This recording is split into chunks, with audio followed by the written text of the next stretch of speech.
എന്തല്ല എല്ലാവർക്കും സുഖം തന്നെയാ. നമുക്കൊന്നൊരു ചിക്കൻ മസാല ഉണ്ടാക്കിയാലോ. അടിപൊളി ചിക്കൻ മസാലയാണ്. അത് ഇട്ടിട്ട് പച്ചക്കറിയിലും ഇടാം, ചിക്കനിലും ഇടാം, മട്ടനിലും ഇടാം. അപ്പോൾ അത് എന്തെല്ലാം വേണ്ടത് നമുക്കൊന്ന് നോക്കിയിട്ട് വേഗം വരാം.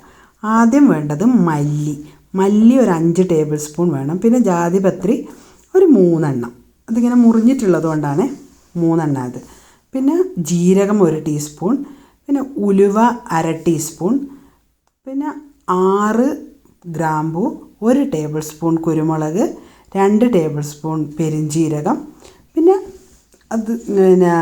2 ടീസ്പൂൺ കശകശ. ഇത് ഓപ്ഷണലാണ്.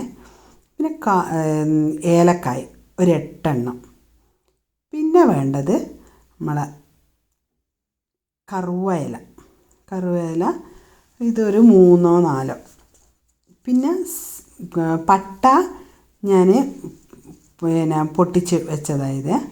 പിന്നെ ഇതിന് തീർച്ചയായിട്ടും മുളക് ചേർക്കണം. ഞാൻ 15 മുളക്, നല്ല എരിവുള്ള മുളക് തന്നെ എടുത്ത് വെച്ചിട്ടുണ്ട്. ഇതെല്ലാം കൂടി നമുക്കൊന്ന് വറുത്തെടുക്കാം. ആദ്യം ചട്ടി ചൂടാകുന്നുണ്ട്. ചൂടായ ചട്ടിയിലേക്ക് മല്ലി ഇട്ട് കൊടുത്തിട്ട് ഒന്ന് ചൂടായതിന് ശേഷം നമുക്ക് മുളകും അതിലിട്ട് കൊടുക്കാം. മുളക് മല്ലിയിലിടുമ്പോൾ കരിഞ്ഞു പോവില്ല. എന്നിട്ട് നല്ലോണം കൈവെക്കാണ്ട് ഇളക്കിക്കൊണ്ടേയിരിക്കണം. മീഡിയം ഫ്ലെയിമിൽ ആ അടുപ്പ് ഉണ്ടാവാൻ പാടുള്ളൂ. കൂട്ടി വെക്കരുത്, കരിഞ്ഞു പോകും. മുളക് പ്രത്യേകിച്ച് വേഗം കരിഞ്ഞു പോകും. മുളക് ഇങ്ങനെ തൊട്ട് നോക്കുമ്പോൾ നമുക്ക് കൈകൊണ്ട് പിടിക്കാൻ പറ്റുന്നുണ്ട്, ആയിട്ടില്ല. പിന്നെയും നല്ലോണം വറക്കുക. അത് കുറച്ച് സമയം പിടിക്കും, മുളകിന് അത്രയും ചൂട് പറ്റുക. മല്ലി ഓരോന്ന് പൊടിയാൻ തുടങ്ങിയിട്ടുണ്ട്. ഇനി നമുക്ക് ബാക്കിയുള്ള മസാലകൾ ഓരോന്നോരോന്നായിട്ട് ഇട്ട് കൊടുക്കാം. ഇത് ഞാൻ പട്ട ഇട്ട് കൊടുത്തിട്ടുണ്ട്. ഇനി ജാതിപത്രി ഇട്ട് കൊടുക്കാം. അത് ഇട്ടതിന് ശേഷം ഉലുവ ഇട്ട് കൊടുക്കാം. പിന്നെ ജീരകം, ഇനി ഗ്രാമ്പു ഇട്ട് കൊടുക്കാം. പിന്നെ കുരുമുളക്,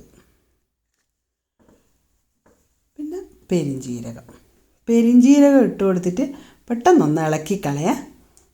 ഞാനൊന്ന് ഇളക്കുന്നുണ്ട്, കാരണം ഇല്ലെങ്കിൽ അടിയിലുള്ളത് കരിഞ്ഞു പോകും. നമ്മളിട്ടത് ജീരകമെല്ലാം അടിയിലേക്ക് പോയില്ലേ. അപ്പോൾ അതൊന്ന് നല്ലോണം ഒന്ന് ഇളക്കിയതിന് ശേഷം ഏലക്കായും നമ്മളെ കറുവപ്പട്ടേൻ്റെ ഇല അതും ഒന്ന് ഇട്ടിട്ട് നല്ലോണം ഒന്ന് ചൂടാവട്ടെ. ഇതെല്ലാം ഈ ചെറിയ ഐറ്റമെല്ലാം ഇടുമ്പോൾ നിങ്ങൾ വളരെ ശ്രദ്ധിക്കേണ്ടത് സ്റ്റൗ ലോ ഫ്ലെയിമിലേ വെക്കാവൂ.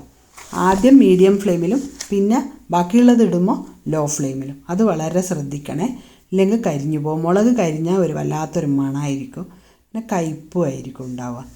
അപ്പോൾ ഇപ്പോൾ ഏകദേശം ആയിട്ടുണ്ട്. അപ്പോൾ അത് നല്ലൊരു മണം വരും. അന്നേരം നിങ്ങൾക്ക് തന്നെ മനസ്സിലാവും ഇറച്ചി മസാലേൻ്റെ മണം. ആ സമയത്താണ് നമ്മൾ സ്റ്റൗ ഓഫ് ചെയ്യേണ്ടത്.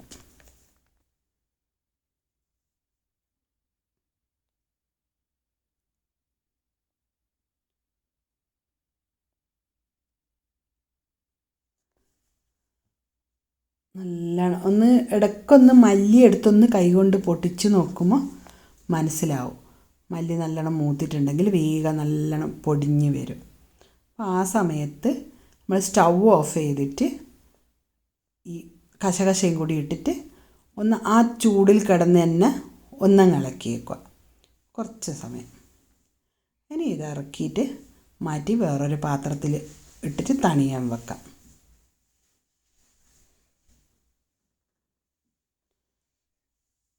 ചൂട് തന്നെ നല്ല കശകശയും കൂടി ഇട്ടാൽ നല്ലൊരു മണം.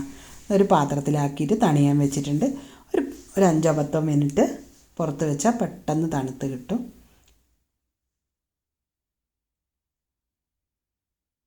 ഇതിപ്പോൾ തണുത്ത് വന്നിട്ടുണ്ട്, കണ്ടോ. നല്ല ഇങ്ങനെ തൊടുമ്പോൾ അങ്ങ് പൊട്ടുന്നുണ്ട്, കണ്ടോ. ഇനി ഇതെടുത്ത് നമുക്ക് മിക്സി ജാറിലിട്ടിട്ട് ഒന്ന് പൊടിച്ചിട്ട് കാണിച്ചു തരാം.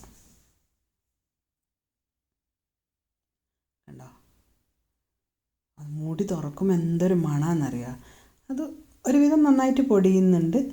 ഇനി ഇതിൽ ഒരു ഇൻഗ്രീഡിയൻറ്റ് ബാക്കിയുണ്ട്. ഇത് എന്തെന്നാണ് ചേർത്തതെന്ന് വെച്ചാൽ 1 ടീസ്പൂൺ കോൺഫ്ലോർ. അതും കൂടി ചേർത്തിട്ട് ഒന്നും കൂടി ഒന്ന് മിക്സിയിൽ ഇട്ടിട്ട് ഒന്ന് ക്രഷ് ചെയ്തിട്ട് എടുക്കാം. ഇനി ഇത് നല്ലൊരു എയർ ടൈറ്റ് കണ്ടെയ്നറിലിട്ടിട്ട് ഒരു 3-4 മാസം വരെ നമുക്ക് ഉപയോഗിക്കാം. നല്ല ഈ കോൺഫ്ലോർ ഇട്ടത് കൊണ്ട് കറിക്ക് നല്ലൊരു കൊഴുപ്പ് കിട്ടും കേട്ടോ. അപ്പോൾ അതാ എനിക്കിപ്പോൾ ഞാൻ കുറച്ചേ ഉണ്ടാക്കിയിട്ടുള്ളൂ, അതുകൊണ്ട് ഒരു ബോട്ടിൽ കൊള്ളുന്നേ ഉള്ളൂ. നിങ്ങൾ 2 ബോട്ടിലാക്കിയിട്ട് സൂക്ഷിക്കുന്നതാണ് ഗരം മസാലേനെ പോലെ ഇതും നല്ലത്, മണം പോയി പോകാണ്ടൊക്കെ. അപ്പോൾ എല്ലാവരും ഉണ്ടാക്കി ഉപയോഗിച്ച് നോക്കിയിട്ട് അഭിപ്രായം അറിയിക്കാൻ മറക്കണ്ട. അടുത്ത ആഴ്ച വേറൊരു വീഡിയോയുമായിട്ട് വരുന്നത് വരെ താങ്ക് യു.